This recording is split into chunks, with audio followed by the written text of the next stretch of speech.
During the Dressrosa arc, we saw that Usopp, who has always been considered as a foolish and weak character, has awakened to the observation HaKi, and thanks to it, he saved Luffy and Law, and he gave the opportunity to everybody to take their revenge on the Donquijot family.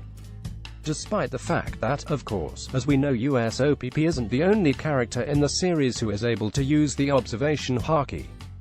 I'm strongly convinced that he is the owner of the most advanced form of this ability among all the characters we saw until now. Why? Let me explain it to you. Since the early beginning of the series, we have always seen Usopp as a liar who used to lie in order to let us know that he was afraid of something further. We also saw that he continued lying to Kaya in order to cheer her up. Despite this, since those episodes, many of his stories started to become true, even after a very long time, such as, for example, meeting a giant goldfish, fighting against a giant mole, meeting dwarves, and being a captain. Those were all facts told by him which started to really happen during the story, from some episodes later to the more recent Dressrosa arc.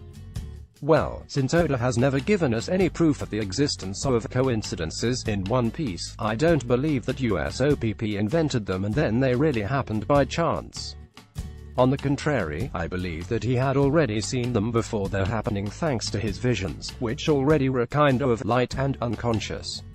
Observation HaKi. Of course, he couldn't predict when they were going to happen, he could only predict that they were going to happen, and, as a child, he confused his predictions with something like childish imagination and fantasy. We know that observation HaKi users can develop their skills to such a level that they can seemingly predict the future, as we saw in Charlotte Katakuri's case. Moreover, also Madame Shirley and Basil Hawking are able to predict the future by using some objects. Shirley uses a giant crystal ball and Basil uses cards. For this reason, we could think that maybe also Usopp will use an object in the future. On the other hand, it's also possible that he just awakened his special observation HaKi thanks to his focusing ability and to his sniper glasses, and now that he achieved using it, he's able to use it even without any object. In conclusion, we don't have to forget that Usopp is the son of Usopp, one of the most trusted friends of the Yonko Shanks and the sniper of the Red Hair Pirates. For this reason, we could presume that Usopp is very strong and that Usopp will inherit at least a part of his father's strength.